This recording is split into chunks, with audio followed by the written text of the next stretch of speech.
Today we will start a new question through which you will learn how to add two resistances if they are in parallel or in series.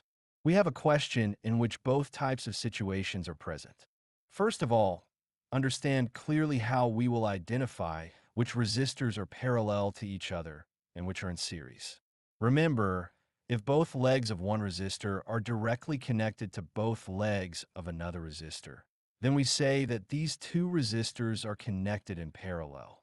If one leg of a resistor is connected to one leg of another resistor and the current has no other path to flow, only one single path, then these two resistors are connected in series. If the situation is such that the current has two paths to flow, then in this situation we say that these two resistors are neither parallel nor series. Just like these two resistors, they are neither parallel to each other nor in series. In the question, the total current is asked. First of all, we find the equivalent resistance so that in the end we can directly apply Ohm's law and find the total current. First, we have these two resistances which are connected in parallel. Both legs of both resistors are connected to each other, meaning they are connected in parallel. To solve two parallel resistances, we will use this formula, and after putting the values, we will find their equivalent resistance, which is equal to 2 kilo ohms. Now, it is the turn to find the equivalent of these two resistances. These two are connected in series. As I explained earlier, that if one leg of each resistor is connected and the current has no other path to flow, then we call them series resistors. Solving series resistance is very easy. Just add both of them, and the answer is 4 kilo ohms.